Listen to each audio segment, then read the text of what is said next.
Hey everybody, it is great to be with you today. My name is Matt Pierce. I am the Learning and Video Ambassador for TechSmith Corporation, and I am here to help you guys out. And today we're going to be talking about what to do if you're scared to show your face on camera. And trust me, I get it. So we're going to be talking about that. Of course, there's a couple things just as we get going here that I want you to be aware of because, there's lots of things happening in the world right now. It makes it difficult. You're learning how to do a lot of these things. So one of the things I want to talk about real quick is that there is lots of free resources that TechSmith offers. You can find those things. One of them is at the TechSmith Academy. So TechSmith Academy is a free online learning platform where you can go learn about things like storyboarding, scripting, setting up your first video shoot, even things like getting better sound in your environment. All that's free.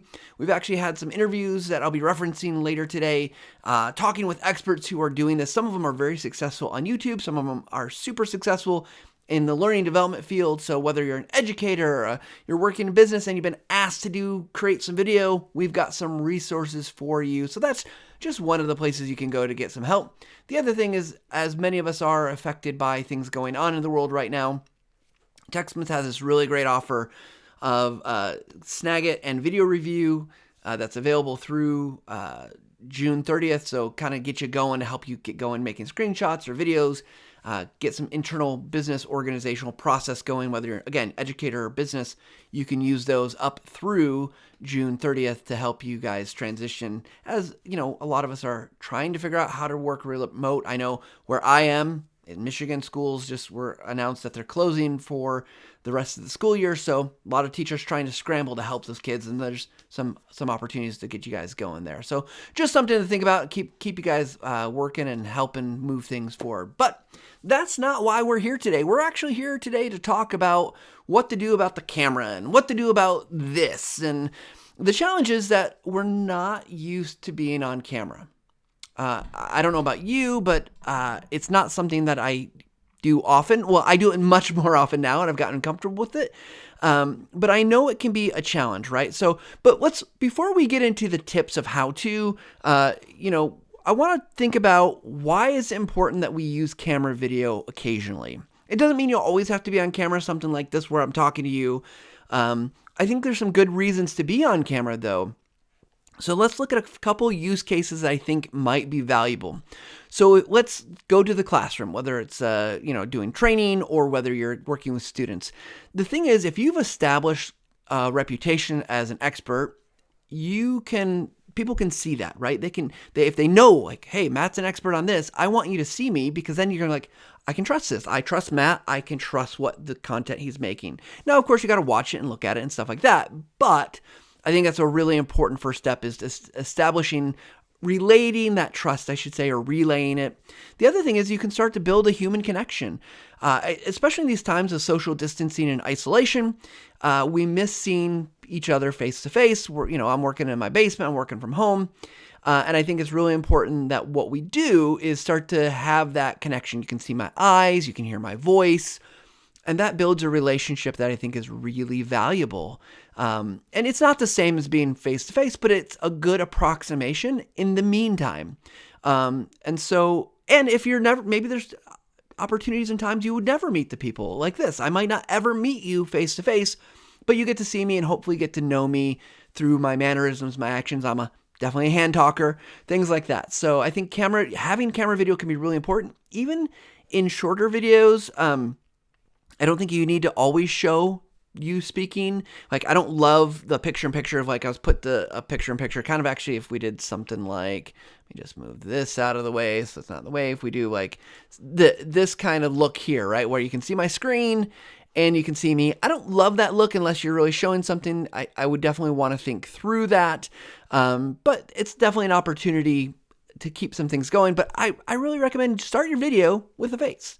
End your video with a face if that's what you're about. So think about that. I'm going to switch cameras here so I can talk to you guys over here.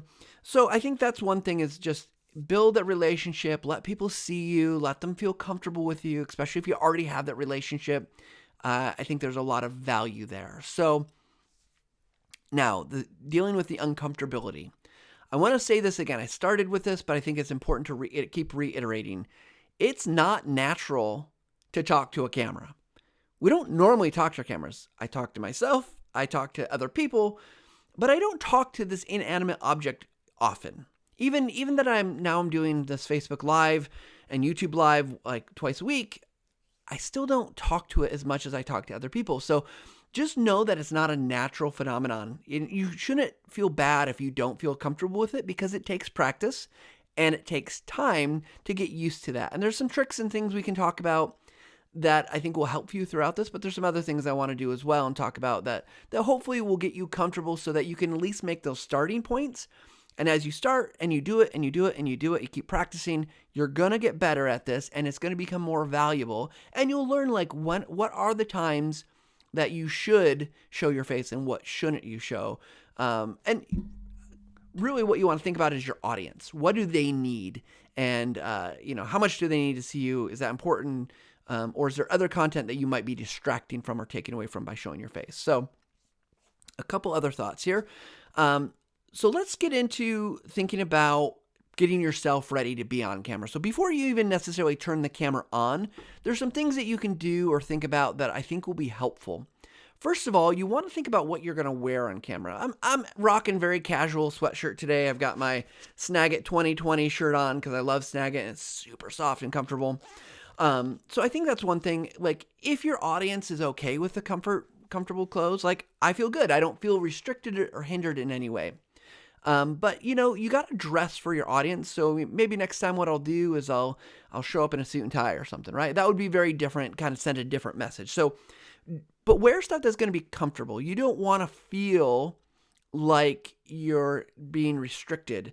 And last week, if you go back and watch last week's live video, I talked about your voice, and it's some of the similar principles, right? Like if it's your belt's too tight or your shirt's too tight and it's restricting you, you don't want to feel like you're being constrained in your waist or whatever. So definitely you can look at that and say like, hey, am I comfortable with what am I wearing?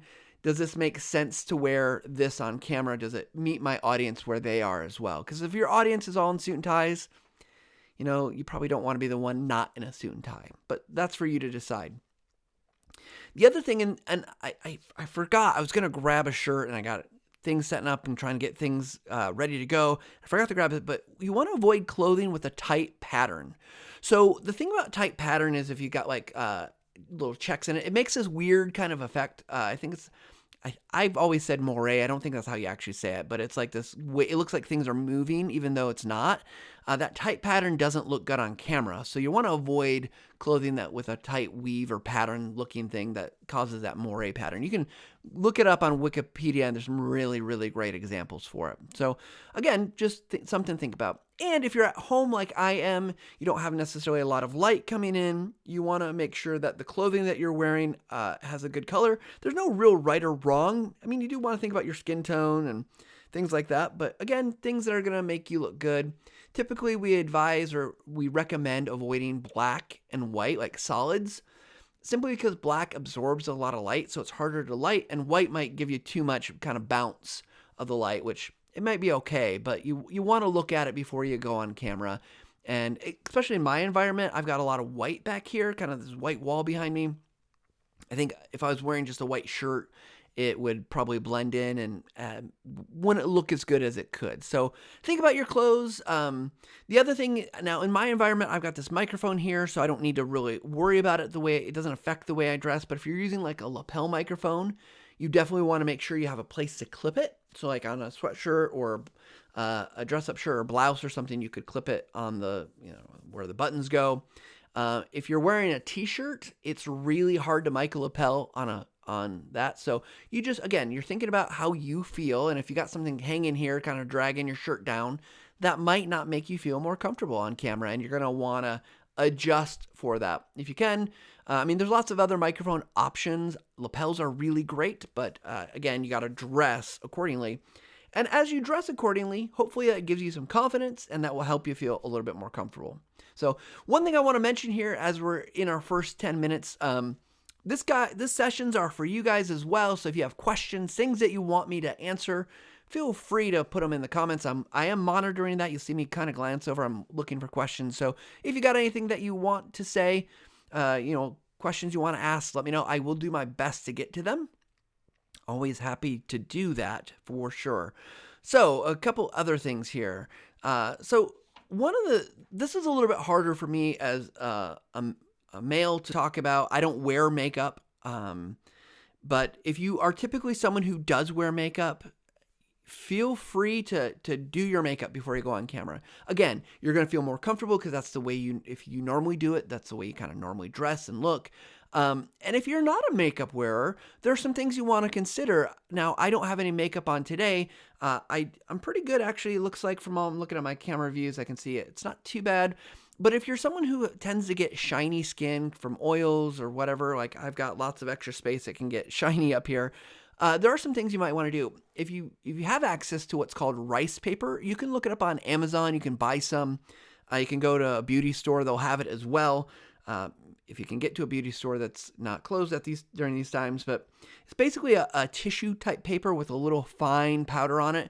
And you just basically dab all over your face. It will literally make you feel disgusting. You'll feel like, oh my gosh, I cannot believe how much oil just came off my face. But what it's doing is basically getting rid of some of the oils and the shine and helping you look better on camera. So if you're not a makeup wearer and you don't wear any kind of foundation or powder or anything like that, you might want to get some rice paper if you're going to be on camera a lot, or if you are typically getting a lot of shine. It looks like this eye right here, I could have used a little bit underneath here. You could use, other stuff to kind of absorb some of that. I think rice paper works really, really well though. Or if you're not opposed to it, you can go full on, you can go on with makeup as well. But I can't tell you what's best for being on camera as a non-makeup user. But you want to make sure, really, you look natural. You don't want to do stage makeup if you've done theater or something like that. You're looking to look natural in your videos. You want to look like you, and you want people to recognize you because you're wonderful. You're awesome. So those are just a couple kind of get comfortable with yourself, right? Before you even really go on camera. The next thing I want to move to the environment. So again, before you maybe turn on the camera, there are definitely things and considerations in your environment that you want to look at. And I'm going to, at some point, I'm going to switch to another camera view, and I want to show you guys what I've got here because I am at home during everything that's going on. I'm in my basement. This was a makeshift setup because frankly, I needed something. I needed some space away from the family. I needed, I did bring some stuff home from work so I could have access to a couple other things. But let's talk first about lighting. So most cameras, whether it's your webcam, like I've got on my MacBook Pro here, or if you've got a webcam that you purchased, or if you're using an iPhone like this view is using, these cameras need a good amount of light. If you've ever seen it look kind of just pixelated or granulated and it looks kind of fuzzy and it's dark, try adding more light and you'll literally look better. I know it seems like it's a silly thing, but you'll look better when you have a good amount of light. And so you need to find sources of light. If you have a window, you can definitely use a window, but you want the light to come in on your face. So if you're at home, I actually just had a meeting with someone and it was, I won't go into the details of it, but they were on Zoom and they were at their home and they were sitting and right behind them was a window. And so they looked really dark. It's hard to see their face well. If all they needed to do was turn around, and what they could have done is had that window shining on that natural light shining on their face. And that's going to brighten their face up and make them look better. The camera's going to love it, because the light's reflecting off their face into the camera, and it's going to just look really good. So get some natural light if you can. Now, like I said, I'm in a basement. So let me do this. Let me see if I can switch cameras here. This is going to get a little motion sick. I apologize just because I'm going to move it around a little bit. I'll try to be steady, but let me go switch here. So I've got another camera right here that I'm able to talk to. Got to keep my mic in front of me so I don't lose you guys so you can hear me well. First thing I'm going to show, let's see, I'm going to lift this up, try not to get my hand in front of the camera. So here we go. I'm going to move this around. Woo, sorry guys. And I'm just going to show you, I got a light there and I've got one back over here. And basically what those lights are, if you've ever been to a hardware store like Lowe's or whatever hardware store is near you, and there's these metal cans that you can put a light bulb in, and you can plug it in. So it's kind of like an easy lamp. It's got a clamp on it so you can hook it out in a workshop or a garage or wherever. That's what those are. That they're literally just a metal can clamp light that you can kind of put anywhere. I put an LED light bulb. The light bulbs are the same temperature. That's helpful. I just dropped my notes, so I'm gonna have to pick those up in a second. But you can see that like a little bit of light, if I kind of move here, block shadows, all of a sudden you can see what happens to my face. It doesn't look as good if I block this one. Not as big of a deal, but you get some shadow. So just adding light will make you look better. And hopefully that gives you some confidence that you're gonna be your best for your audience. And so I definitely recommend you just add a little bit of light. Now, of course, it had to fall about as far away as it could. So I'm going to embarrass myself here and just go pick it up. So excuse me for half a second. That's what you get for writing on paper. Should have put it on my screen. So lights are definitely a big thing that you can do.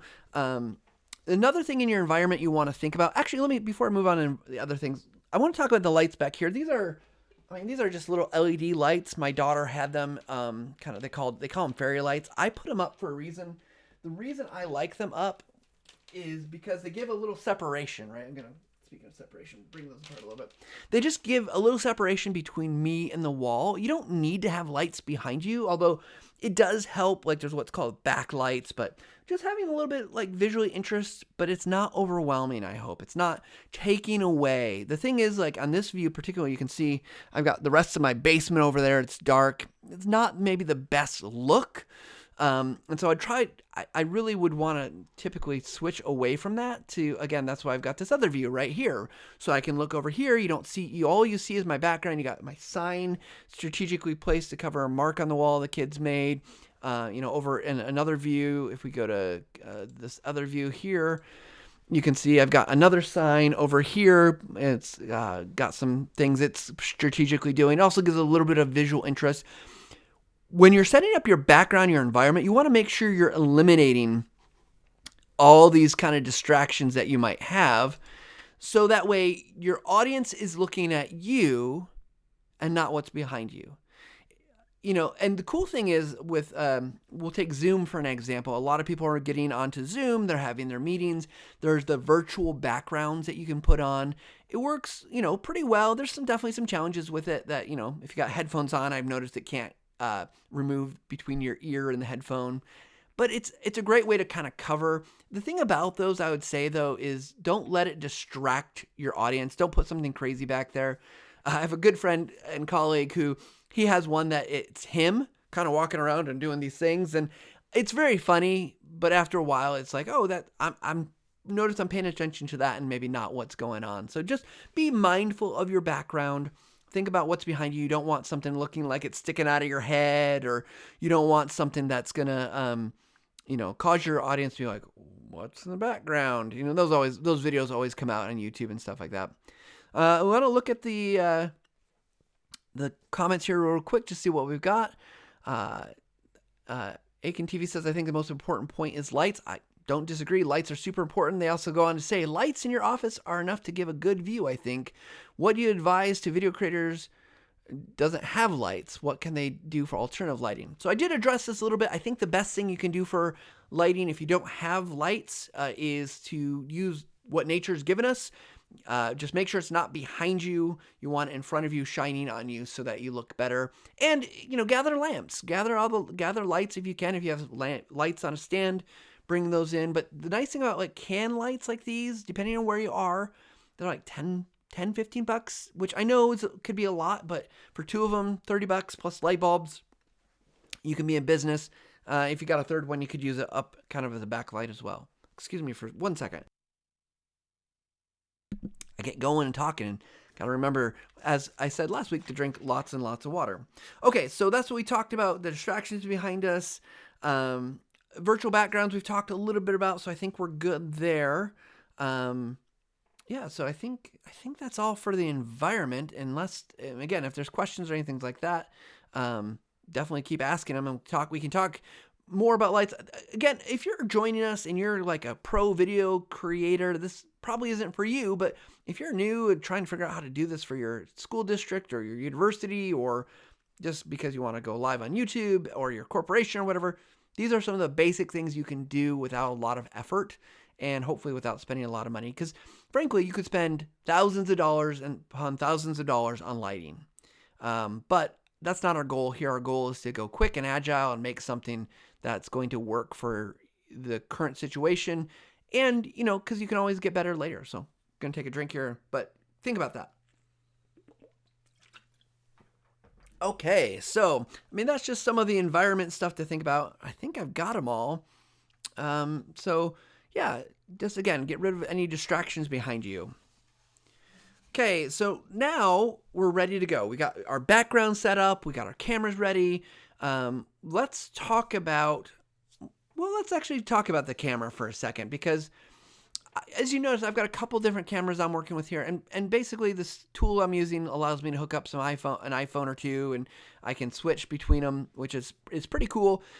You could use any camera. It helps if you have a tripod, but I want to focus. I'm going to go back over to my webcam. This is just my webcam built into my computer. A couple things I want to talk about with this, because I think it's important, because this is what most people are going to have, is a webcam. And if you're using a webcam, there's a few things you want to think about. First of all is you want to think about the height of the camera to you. So the camera is just up here above my finger, and it's coming down. So I can actually show you guys this. This is gonna be so cool. I'll show you. I've got my laptop on a stand. So I'm gonna switch this camera. Sorry again about my hand placement, but you can see there's my laptop.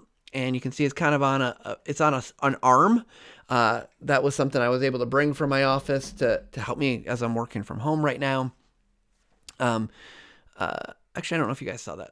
I forgot to hit the live button, so let me show you again. So I've got this arm. That's basically my laptop sitting on. So it's somewhat adjustable. I can adjust things like the height a little bit. I can kind of move it forward and back. And that's all really important, because when you're setting up your camera, ideally it's basically eye level, right? Like right now mine's a little bit high and it's tilted down just a little bit, but ideally it's going to be kind of eye level. So you're looking at the camera. And what happens, I see a lot, is a couple things, and I'm going to move around for this, and I apologize in advance, because this isn't pretty. Let's move the mic up a little bit. Sorry for any extra noise. I'm going to stand up. I don't know if I can do that. I'm going to stand, but what happens a lot of times is people will do something like this, and they're looking like this, and you can look up the nose. It doesn't look great. So be mindful of that. Don't do that. Don't have the camera low and looking up at you. It doesn't look good. It's not flattering. I get it. Sometimes you feel like that's the best you can do, but what you can do in the interim, if you can raise your computer up, if it's built into your the camera's built into your laptop, raise it up, put it on books, find a crate, some cardboard boxes, whatever you can do just to get it up so it's more eye level with you is going to give you a much better look in return than if it's down low. The other challenge you might have is that if you have some kind of setup, I've tried to do different setups in my house, different locations. Oh, I'm going to put this on a closet shelf. And if it's looking down at you, that doesn't look good either. So you really want the eye level. And so just think about the positioning of where the camera is. There's a couple other things you can do. Think about the placement in terms of yourself to the camera. So right now I'm very centered, which is good. It means I'm taking up a lot of screen. You notice I left myself a little bit of space here, what's called headroom. I don't want my head cut off necessarily, because you don't need to see down below my torso. So I left myself a little bit of headroom, but I've also got it close enough that you can see me clearly, and I can do things like, let's see if we can, we're gonna move some stuff here. I can move it closer, so I could actually, if I raise it up just a little bit, I can, this is a much more kind of intimate kind of feel, right? I got to get my microphone close enough. So you could do that. Again, I'm trying to leave a little bit of head space. I'm trying to keep my good posture or whatever. Don't be afraid to move around to position yourself. Now, if you're going to do something fancy in production and you want a space for like a graphic, you could do that. You could put yourself in what's kind of a rule third situation where I'm more off to the side. But don't be afraid to move around and position and play with it so that you get the look that you want. I mean, this feels a lot kind of more intimate and better than just when it's back a little bit. So, I can go kind of far back, and that still works. You just got to think about what you want. So, just keep playing with it. I think you'll find that as you do that, you know, watch what people are doing, and you'll see that it looks pretty good. So talked about the angling, the distance, the rule of thirds. So those are all kind of the basic things you can do. Again, you know, don't be afraid to try to lift up your camera or adjust how you are. Like I can do this, you know, this is, now I just look diminished. I look small. It's not really conveying what I want. So now I got to get my chair back up. See, this is a very kinetic type of episode because we're going to move things around. We got to see it. So, now I'm going to switch cameras here again, just because I want to, talk a little bit. So again, I'm going to transition. You see, I'm off center, so I got to move a little bit, because this camera is the iPhone, and one of the challenges that just to think about is distance, right? Like, so it's on a tripod, but it's at least, it's further than arm's length. So I actually have this set to 2 times the camera, so it's a little larger than just normal. It's zoomed in, if you will. You can see that its coloration is a little bit different than the last camera. The cameras are all going to look a little different, so you need to keep that in mind as you're thinking about, like, okay, what am I using for a camera? If you're using like an iPhone, or if you're using an Android phone, if you're using a laptop. I mean, I can even switch again to just another camera here. This is an older iPhone that I had, and you can see, again, kind of a little bit different view and look, right? Like, so. And this isn't bad, but again, I've got trying to get a little bit of headroom. Microphone's making it a little hard to position myself, but these are all things that you can do to, again, just give yourself some space to look good. And your camera is fine. Whatever you have, use it. Just, again, add some light and do what you can to make it look good. So I see there's some more comments. I want to take a second, since I'm looking this way, just to go through those with you guys. Aiken TV says the Zoom virtual background effects work good. Yeah, they're actually really good. It's surprising how well they work. Just again, I think depending on what you're doing, if you're with coworkers and you're having fun, less important what you choose. But again, you want to represent what you're doing well when you're on camera. Nikhil asks, on Skype, there's an option to blur background. Does Camtasia also have something like that for live streaming and web recording? So right now, Camtasia does not have a blur background. It doesn't do live streaming either. So it's really a screen recorder. You can record a webcam with it, but it's lots of tools. It kind of got a lot of tools in it as an editor, but it's not for live streaming. And nothing right now to blur the background. You can do what's called remove a color. So if you had a green screen or one consistent color behind you, it would not work on my wall behind me because of the lights. But if I took all those strings down, just had white background, I might be able to key out the white, with my skin tone, like the white in a shirt. It might not work so well. But if I had just painted this wall green, I could do a virtual background that way with remove a color. So good question. Another comment, will TechSmith add coloring effect to Camtasia? If you mean like color correction, I can tell you that I've asked for it myself. Don't know where it is on the roadmap. We can pass that on to our product team as a request. One helpful tip though, you can do, and I can't remember the exact term, if it's add a color or adjust color. You can adjust color and add that to your video. It gives you one color, like you could do red, green, or blue, which are the typical colors you would do that for. And then if you group that video, even if you don't add anything else to the group, you can add it again. So you can effectively do 2 colors, red, green, or blue. I recommend full red, green, blue, then adjust the levels.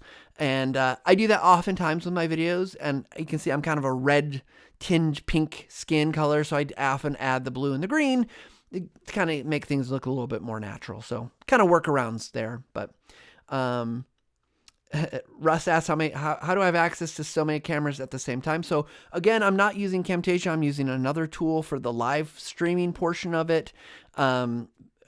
Just because to get to live to YouTube, I have to use something else because Camtasia is not a live streaming tool. But there are ways to do that. Like if I was doing this with Camtasia, I would just record the phones. I'd say, hey, just hit record. And then I'd bring the files into Camtasia and then I could mix them from there. And it wouldn't be too bad. Definitely a lot of file size, but if you want multi-camera look, you can easily do that. Larry asks, what software, hardware are you using to switch cameras? So currently I'm using OBS to push to YouTube, and then they had an app that allowed me to bring directly into the live stream the multi-cameras. And that app did have a cost to it, but so be it. I thought it was fun to be able to show you guys these different things and look at the different kind of what's going on around us. So just, helpful things, right? Because I want you to see what my setup is, because this is just my setup. I put it together basically the day I got, we said, hey, we're not going into the office anymore. Brought my computer home, grabbed my phone, and had this other phone that technically I need to turn into IT still, but I knew I was like, oh, hey, I might want that to use it for this purpose. So just a couple things. Like there's nothing real special about the setup here, other than I had access to a few things. And if you have access, there's a lot you can do. Okay, so I think that gives us a lot of coverage on things like the environment, the camera settings, where you're going to put them, things like that. The other thing, there's really, all that said is to make you look as good as possible. But there's something more to it, right? Like, because you just don't get over feeling uncomfortable. So a couple things. I highly recommend, and this is the same as if you were with us last week about audio, right? Find yourself a comfortable position to sit or to stand. You want to feel natural. You don't want to tense up. You don't want to, allow yourself to get super awkward and not know what to do. Just relax, right? Roll your shoulders, kind of get yourself so you can sit comfortably or stand comfortably. And then, you're going to have to talk to the camera. So practice good posture, practice breathing. That will help you feel better about the way you look on camera. Because if you're always just kind of slouching, it's not really becoming. It just doesn't look as good as if you're just, sitting up. And it's going to feel uncomfortable if you're not used to it. But if with some practice, it will feel more natural. And as you do, you're expressing your confidence. You're showing that confidence. You're going to feel more confident. The next thing as well is you want to smile. Unless you're giving terrible news or something like that, but hopefully you're not. Hopefully you have a reason to smile. Smile. I think you want to invoke warmth and friendliness to whoever your viewers are. Like, you want them to want to watch with you and be along with you on whatever journey that you're taking them on. And so definitely, if you can smile, you can be friendly, it just feels better, right? It will feel better if I'm smiling than if I'm giving some bad news. Like, no one wants it. I mean, there's definitely people who like watching grumpy people, but for me, and what my message is, I want to smile. I want everyone to feel engaged and happy about what we're doing. So the next thing, as you're smiling, you're saying good, you got your good posture, standing or sitting in a good comfortable way. You want to focus on energy, because the energy that you have doesn't necessarily translate to the camera. You need to project a little bit more energy. That might mean you back off from the mic a little bit and get a little louder, or you take your time and be excited about what you're saying. Like, people feel that, but you have to turn it up a little bit. Turn the knob up a little bit so that you're a little bit more excited, be a little bit more high energy, because that's going to get translated through the camera and whatever you're doing on screen. And so really just try to give it a little energy. Doesn't necessarily mean faster. And I'm guilty of this all the time, that my energy oftentimes equals faster. It means more energy, more excitement, a little bit bigger than you normally are. I've heard it once expressed that you want to think about your persona and who you are on camera, and it's probably not exactly the same as you. There's normal Matt, and normal Matt is, he's I don't know if he's low key, but I'm definitely not this energetic and outgoing and blah-da-da-da. I mean, sometimes I am, for sure. But you want to express more. Turn it up. And as you do that, I think you'll find that conveys better on camera. It comes through clearer. People will be excited with you. Now, again, you read the tone of the room, of the people, your audience that you're going to be talking to. Know the subject that you're talking about. Do you need an upbeat energy, or is this a serious topic? Because if it's a serious topic, you still need to turn up the energy. But you want to convey that seriousness in a way that's really going to help your audience to feel it. If you're doing health and safety stuff and it's life critical stuff that you're talking about, make sure it's being conveyed that way. Not a joke, not a funny thing, not a ha ha ha, but you want to make sure, hey, look, this is serious and we need you to listen because it could save your life or the lives of those around you. So you want to think through that energy, but you definitely want to turn up the energy. The other thing, and I find myself, especially in online meetings, because we're not just talking about like making a recording for the, just to be shown to everybody else out there. If you're in an online meeting, you're being asked to be on camera, have your camera on. It's really easy to do stuff. I got a chair, it's easy to start swinging or, like that's probably not what you want to be. Now, I get sometimes it's long meetings and you need to kick back or whatever, but try to hold still. And if you can't do that because you have a swivel chair and you're always fidgeting and moving your chair, either if you got a lock in place, you can do that, or get a different chair. And maybe it's just for that meeting so that you're not tempted to do that, right? Or if you've got to have it, I've got armrests here. If you play with your armrest, don't do that. You want to minimize kind of the excess motion because it's going to be distracting to your audience. And so you just want to think about like, what am I doing? What am I conveying? What is my audience paying attention to? Are they paying attention to what I'm saying? Or are they paying attention to the things that I'm doing as I'm kind of distractedly, just swinging away or playing with things or, doing whatever you're doing to draw their attention away from what's really important.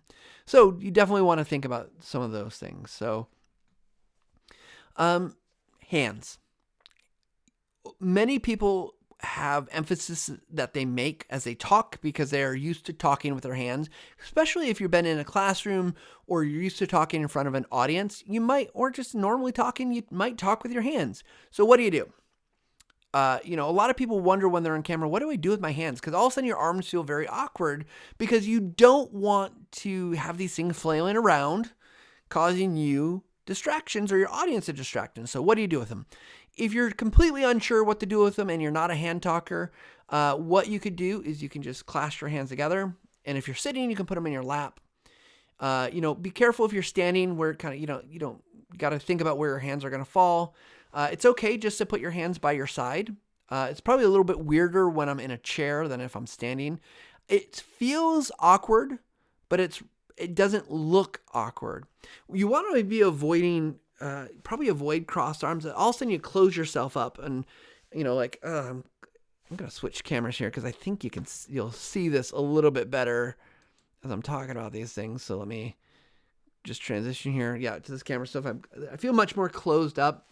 It's also doing something with kind of like my lungs, and I don't feel like I'm as open, able to speak as well. But I know it's very comfortable for a lot of us to like this, but I think overall it feels like maybe I'm not really giving you due justice, or it's just super casual. The other thing is talk with your hands. If you're a hand talker, it's okay. You can continue to talk with your hands. Just be careful about the gestures that you use. And I think as you get better, if this is your first time on camera, just do what you do naturally. Try to keep it lower key. Just bring the hands down a little bit. But then you can start using your hands with purpose, right? Like, obviously there's rules that if you're in a speaking association, they might tell you about don't point. I'm not worried about that right now. What I'm really worried about is just having the energy and bringing things to the table that's going to help people see you and hear you without it being too distraction. So this one's been one I do a lot lately, kind of bringing something to you. So think about your hands. Don't worry if you're going to use them a little bit. It's okay.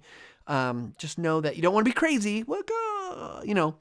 Unless it's required to show people that don't be crazy. But use them as you would normally, because otherwise, if you're kind of constricting yourself and you're talking with your hands, you're not going to have the energy, you're not going to have the flow that you need or you want. So definitely a consideration that you're going to want to keep in mind. So hands, you got them, use them, make sure they're using things well. Now, here's something else, because again, we've got a lot of techniques, things that you can do, but again, with the comfort level, I started off today just talking about feeling comfortable on camera, and it's not natural to talk to a camera, right? It's not natural to talk to a lens. You look at the lens and you don't see anything. There's no reaction. There's no life in the lens. And so what do you do? So this is not my tip. Actually, we got a course on the TechSmith Academy. In fact, let me just bring that up so you guys can find it again. On the TechSmith Academy, our free online learning platform, you can go out there. You can find courses about a whole bunch of stuff. We have one course, and I'm gonna have to I want to get the name right for you guys, because what it is, it's a series of interviews with people who have created a lot of video. We actually went to a conference called Video Marketing World, great event in Dallas, Texas. They moved virtual this year if you're looking to join some kind of virtual events. It's called Expert Advice for Anyone Beginning to Make Video. And in there we have 3 courses. And one of those courses is getting better on camera. And in that course, there's a PDF. And it's a whole guide that you can download with a checklist of things that you can do to make sure you're camera ready.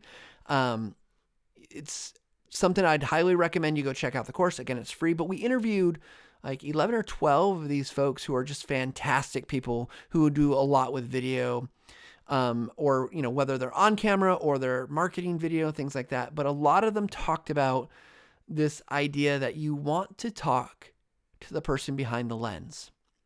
So when I'm talking here, I'm not just talking to a camera. I'm talking to all the folks who have commented or I think might be watching this video. And I'm trying to think about who they are, what they need, why are they watching this, what questions might they have. And I'm trying to give my answers and what I'm saying in such a way that's going to connect with you. Not worried about connecting with anybody that's not watching. I want to connect with a person that's behind that lens watching this. Now, if that feels kind of abstract because you're looking at a lens and you're like, I'm having a hard time picturing it. One of the things you can do is get a picture, whether you print it off, find a picture on the internet or you draw something, make a picture. You can tape it kind of like right below the camera to make sure that you're like, oh, I see that I'm talking to that person. Now, one of the things you want to watch for is where you're looking. That you don't want to be looking down kind of below the camera, so it looks kind of awkward. You want to be looking at the camera. But I even heard someone took, I don't remember what they used, but they put they were using a DSLR at the time. But basically the picture was around the camera, so it looked like as they looked at the lens, looked like they were looking at that person's face. It's a little thing, right? But if you're struggling to feel comfortable and you're used to talking to people, put a picture there. Talk to that person and be focused on that person. So if you're an educator and you've talked to got a class of 8th graders, you can talk to pick a student that you're talking to.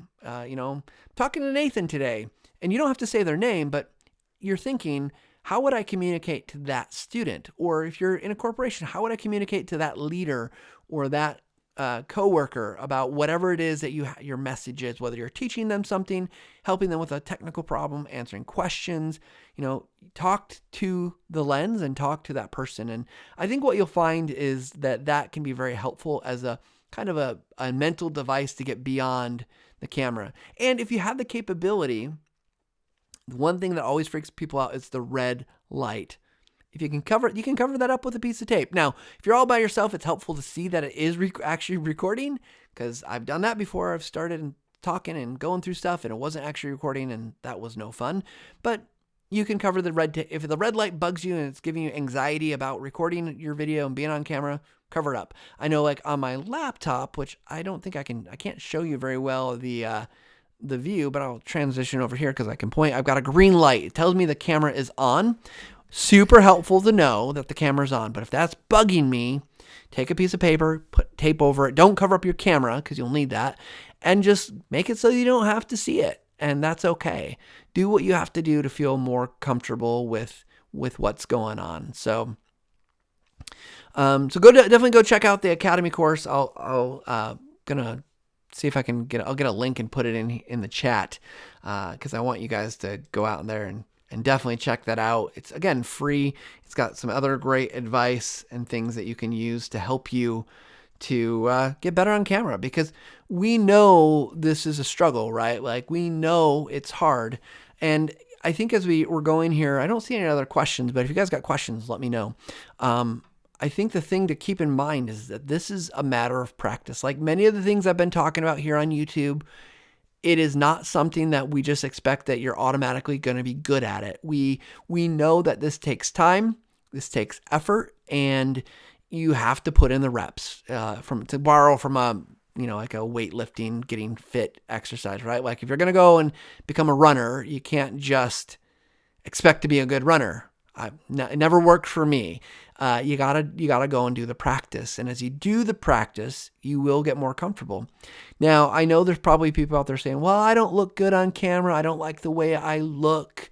I've got this problem or this problem. I don't have enough hair. I've got too much of a beard. I'm putting on a little bit too much weight. Totally understand. I feel you. I see you, and I recognize that those are real concerns for a lot of us. And what I can say is that you are still lovely and great.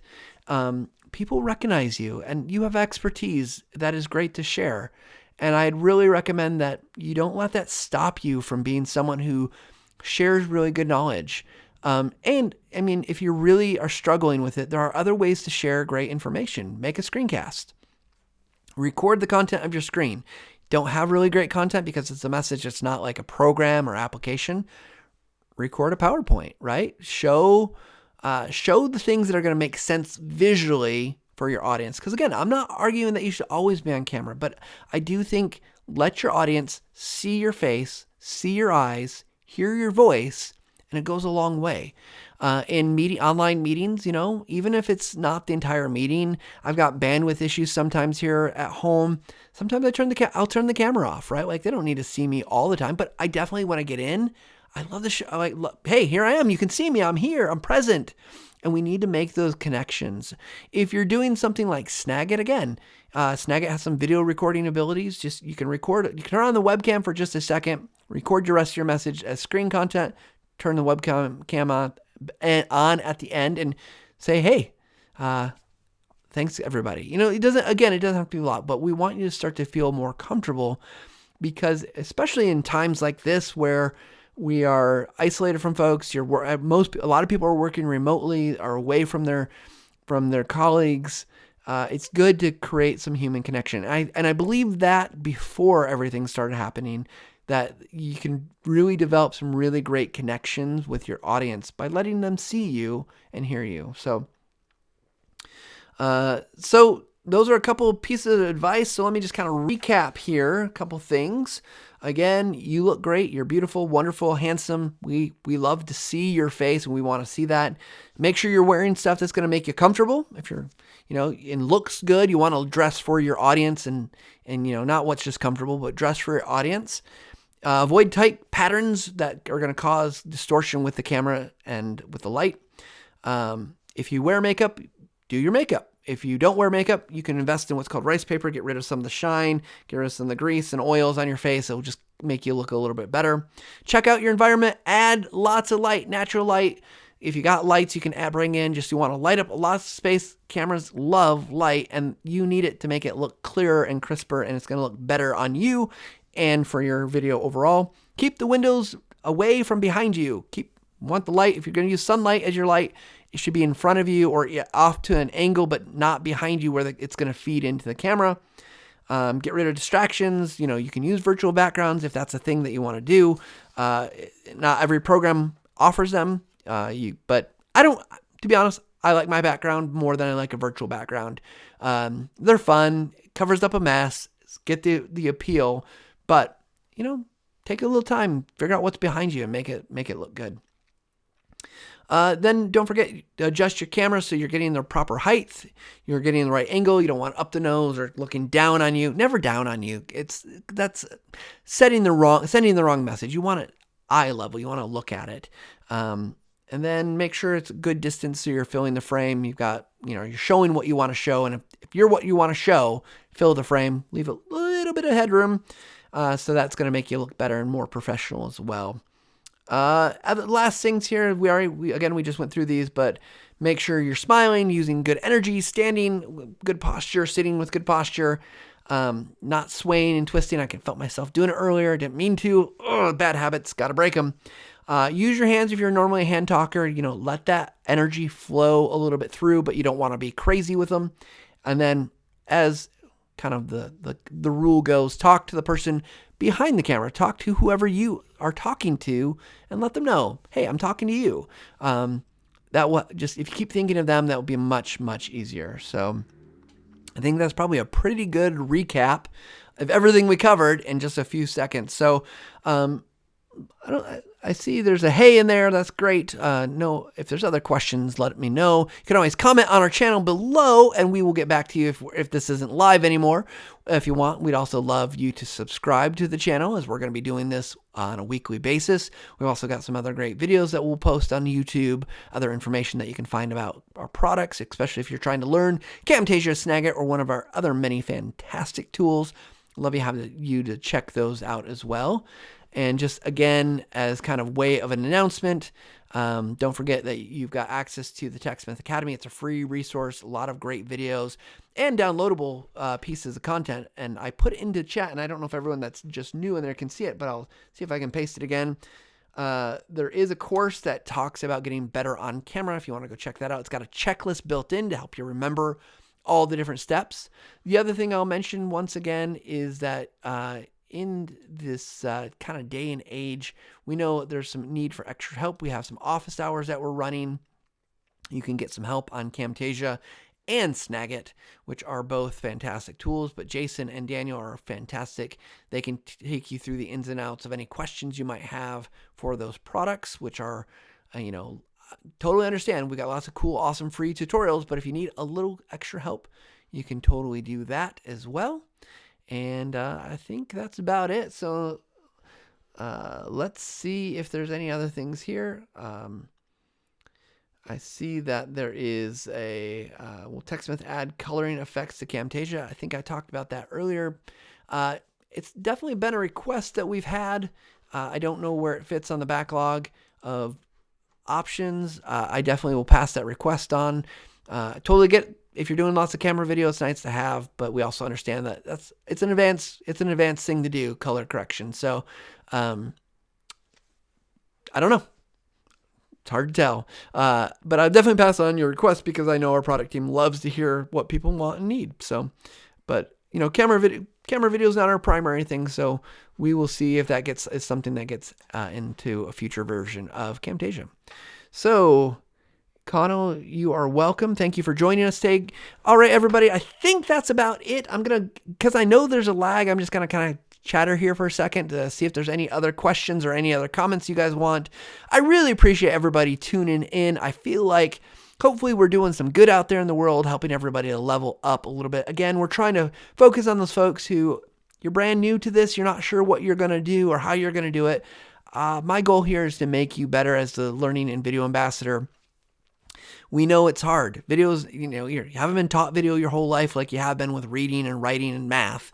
And so we know these skills are kind of brand new. And we're going to keep focusing on some of these basic topics to help each of you to hopefully get some ideas of how you can improve. And we know we're not the end-all be-all source for all information, but if we can get you jump-started and you can start making things just a little bit better each day, just that 1% better each day, things will be better. Things will be good, right? No time at all. If you make 100 videos and every time you get a little bit better, 1% better, for instance, 100 videos and you'll be 100% better.